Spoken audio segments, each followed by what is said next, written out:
is absorbed in material activities. Krishna's pleasure, verses 4 and 5. Actually, the living entities have nothing to do with material existence. It is only because they desire to enjoy their senses that they continue to identify with the body. This is called false ego. Let me give you an example. You may dream you are being killed by a tiger or enjoying in the heavens. But neither of these events are affecting you. You only think you are affected while you remain asleep. To become free of false ego, one must serve Krishna, accepting him as a proprietor, enjoyer, and friend of everyone. One should also teach this to others. Thus, the mind will gradually become detached from material enjoyment and attracted to Krishna. Devahuti sat straight-backed, attentive to Kapila's every word. She was keen to understand exactly how to achieve this attachment to Krishna. Verses 6 to 8. Kapila said, first one must develop firm faith in Krishna by following the strict regulations of yoga, and by hearing about and glorifying him without duplicity. Furthermore, one must practice the following. See every living entity equally.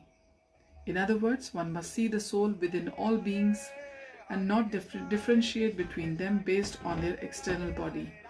One should not hate anyone, but at the same time should not mix intimately with the faithless. Second one is, one must practice celibacy. It is best to avoid sex entirely, but it is permitted to live with a partner and engage in such a life under religious principles. Third, never discuss materialistic topics. Fourth, perform all duties as service to Krishna. Fifth, be satisfied with what one earns without great difficulty. Sixth, do not eat more than necessary. Seventh, avoid materialistic persons. Eighth, always think about Krishna and how best to serve him. Ninth, accept every situation as Krishna's grace and thus remain peaceful. 10th, be friendly toward all but intimate only with the faithful. 11th, show compassion to those who are neither atheistic nor advanced in spiritual life by instructing them as far as possible in these teachings.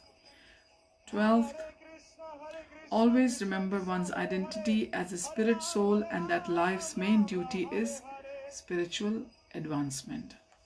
Shri Krishna Balram ki jai.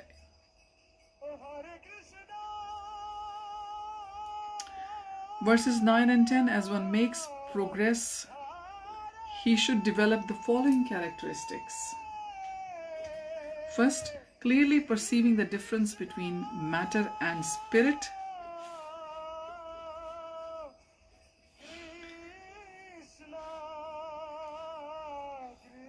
Second, no longer identifying with the body and bodily relations. Third, remembering Krishna always, even during deep sleep. Fourth, always seeing Krishna and his own identity in relation to Krishna as clearly as one sees the sun in the sky. Shri Radha Shyam Sundar ki jai. Shri Prabhupada ki jai. Always seeing Krishna and his own identity in relation to Krishna as clearly as one sees the sun in the sky.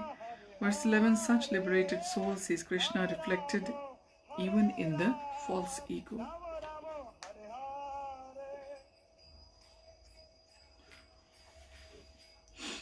Devahuti's brow furrowed. What does it mean that Krishna is reflected even in the false ego? Shri Gauranitai ki jai.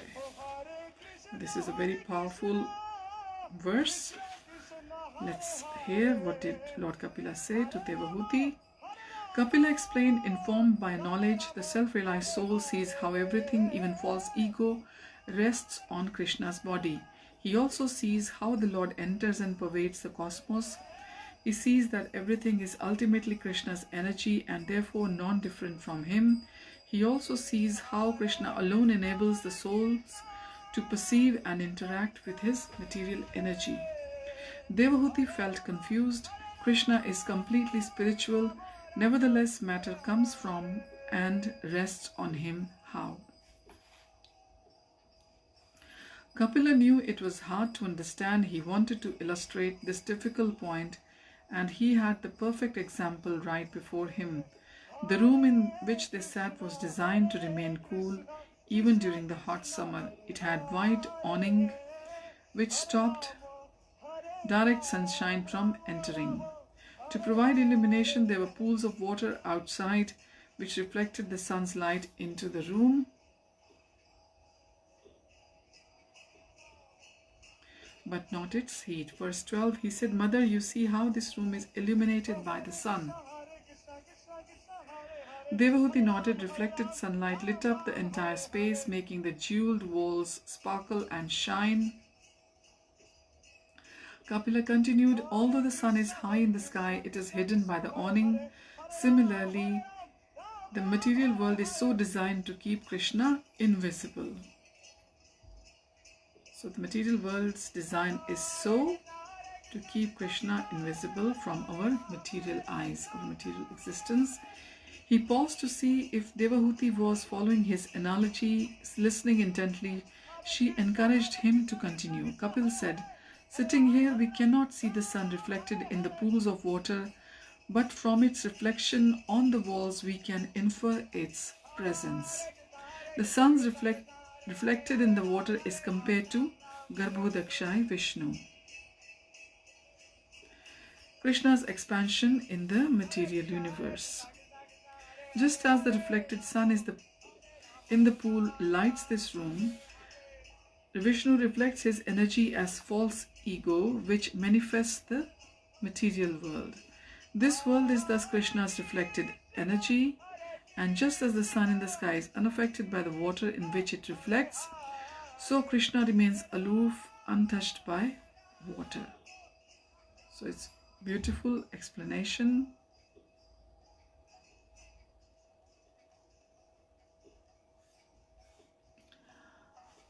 You can see the darshans of Srimati Lalita and Srimati Vishakha.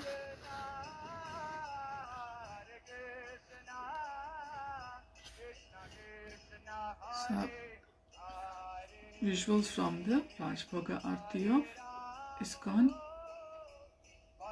Krishna Balram Temple, Vrindavan. Devahuti nodded slowly. "That makes sense now. Please continue." Verses 13 and 14, Kapil said, The Brahman realized yogi is convinced of his spiritual identity as Krishna's servant. He knows that it is due to false ego that the modes of nature can influence him to think himself separate from Krishna and to identify with matter. A person with such correct knowledge, who sees everything as Krishna's reflection, may appear to still be entangled in the bodily conception of life. However, because of his proper knowledge, he is liberated from false ego. Devahuti lifted her slender fingers and scratched her cheek. How does knowing that everything is Krishna's reflection make one liberated? As she grappled with this doubt, a thought came to her. Two people may see a beautiful rose. An ignorant person will think it is meant for his enjoyment. The person in knowledge, however, see it as Krishna's reflection or energy. Therefore, it belongs to him and should be utilized in his service. Correct understanding gives one the right perspective on the world, which enables him to engage everything in Krishna's service, even the material body, mind and senses. Thus he never becomes entangled in matter. Devahuti had another doubt that she could not resolve. Kapila had explained how false ego is his energy that covers the conditioned souls as matter. It must be destroyed at the time of universal annihilation. Would the jiva, who is never destroyed, not when realize his spiritual nature?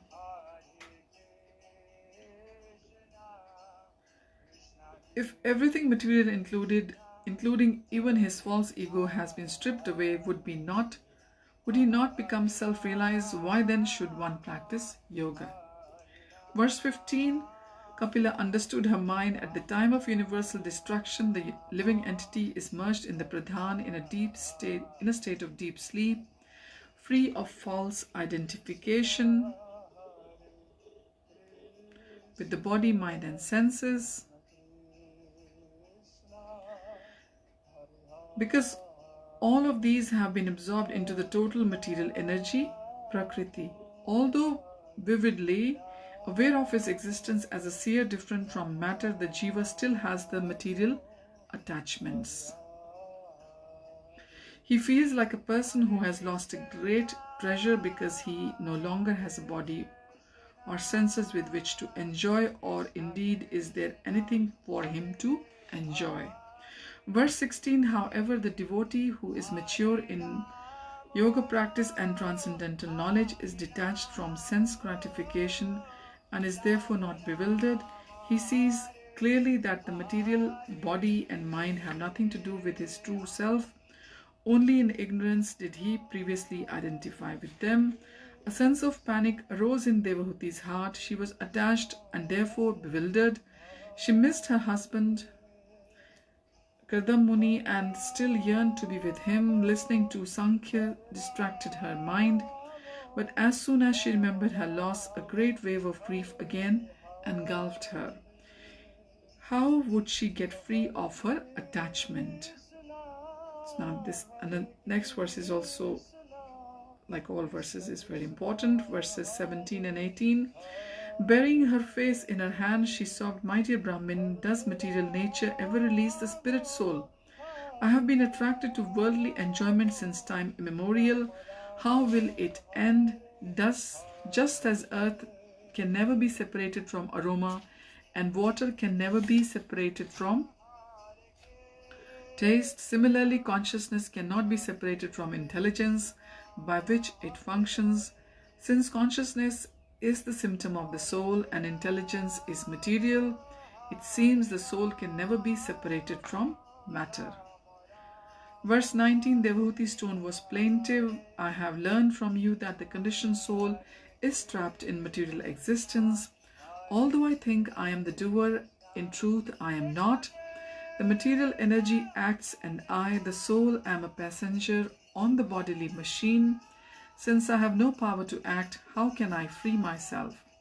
How can philosophizing that we are different from the body get us out of material captivity?" Verse 20, tears ran down her cheeks. "Even if by theoretically analyzing matter and spirit I temporarily experience detachment from matter, the truth is that I am not at heart truly detached." Verse 20, tears ran down her cheeks. "Even by the theoretically analyzing matter and spirit I temporarily experience detachment from matter. The truth is that I am not at heart truly detached." I repeated that. Verses 21 and 22, Kapila looked compassionately at his grieving mother. "The sure way to get liberation is to hear for a long time about me or from me. This hearing will enable you to perform all other duties for my pleasure. You will thus receive no karmic reactions and you will be freed from the modes of nature. No one can progress in spiritual consciousness merely by speculation. By sufficiently hearing from the right sources, you will develop the transcendental knowledge and perceive the absolute truth."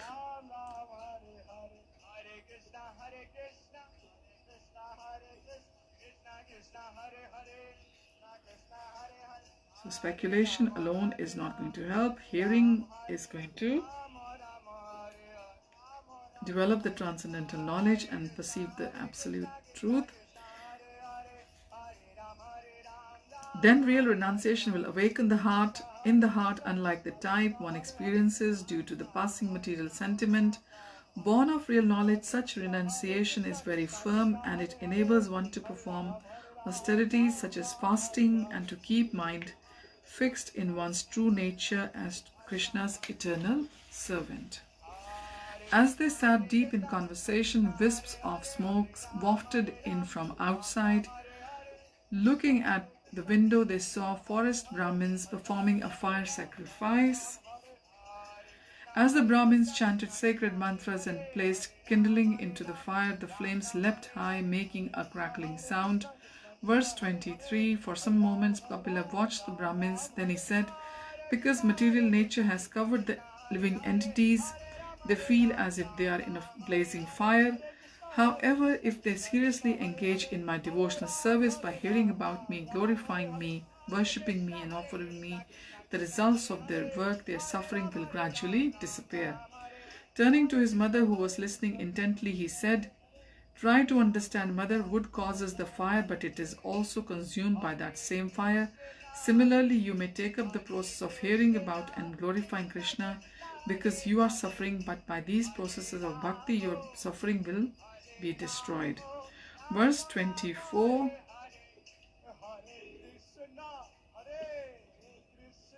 By hearing from my pure devotee, a person will recognize the futility of trying to enjoy the material nature. Giving up this foolish attempt, he will become free of Maya's control and stand in his own spiritual glory. Devahuti sighed. She still had doubts. How could anyone in material body escape its sufferings? Verses 25 and 26, Kapila said, mother, consider this example.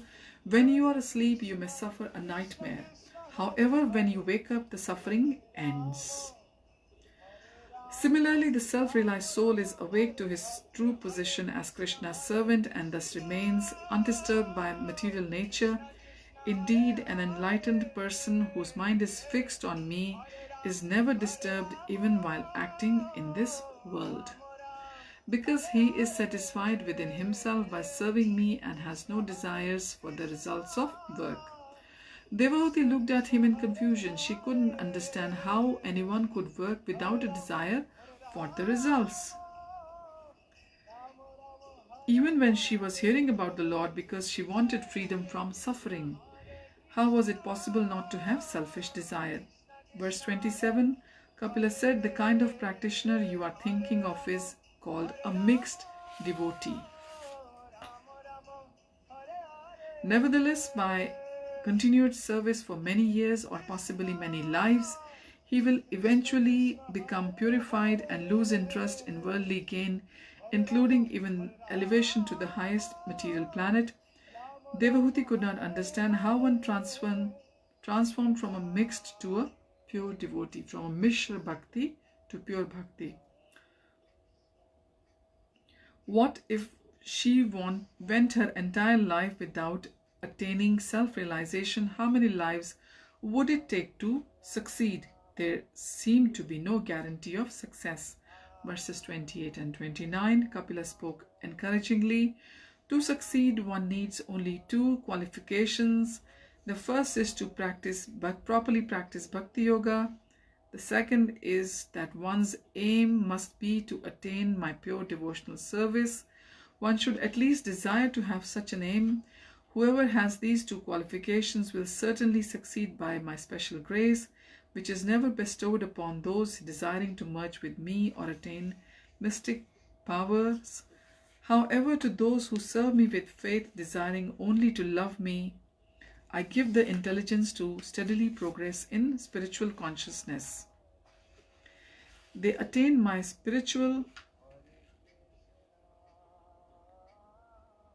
supreme abode of unadulterated bliss by giving up the present body, which devotees never return to the material world. Verse 30, Kapila paused and after a moment's thought added a note of caution. As you progress on this path, you will eventually develop the mystic perfections. If one is immature in spiritual understanding, it is possible to become enamored with these powers, not realizing they are merely material. Thus one becomes diverted from the real goal of yoga.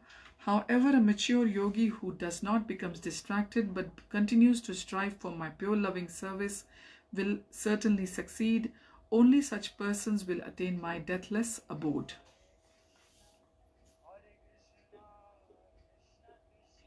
The Lord stopped speaking and suggested they resume in the morning. Taking leave from his mother, he returned to the grove on the bank of Bindu Sarovar. Later that evening, as Devahuti enjoyed a cup of hot milk with her friends, she asked them what they had made of the afternoon's conversation. So actually, we have been told in Srimad Bhagavatam that after hearing the glories and the pastimes of Lord, we should discuss between each other so that we can share the realizations and make our understanding more solid. Later that evening, as Devahuti, yes, I said that she was going to discuss with her conversation.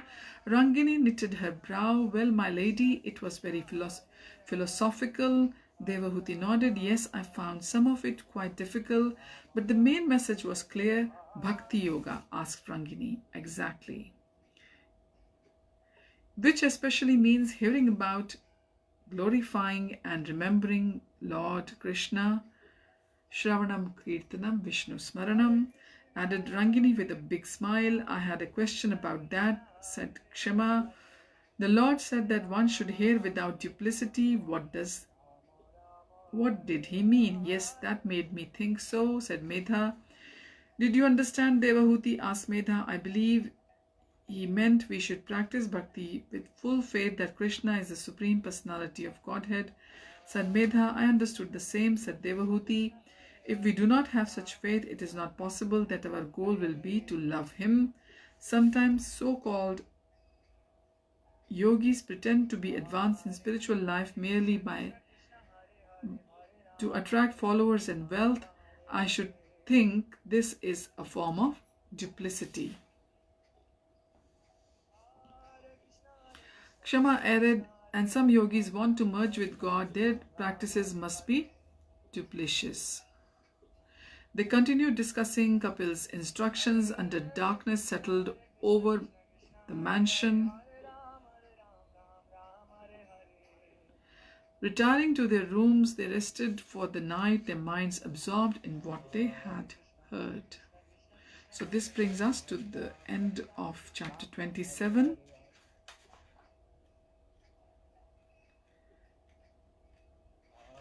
And we will begin chapter 28 next time. So this was understanding material nature, and the next chapter will be Kapila describes devotional yoga, which is going to be very wonderful to hear and to discuss as well. So with these beautiful visuals from Sri Krishna Balram Temple, ISKCON Vrindavan, I will take leave of you and we'll continue next time with our reading from Brilliant as the Sun, a retelling of Srimad Bhagavatam. Thank you for joining. Stay safe, stay happy, stay blessed by chanting Lord's names and listening about His glories and sharing your realizations with each other. Hari Om Tat Sat, Hare Krishna.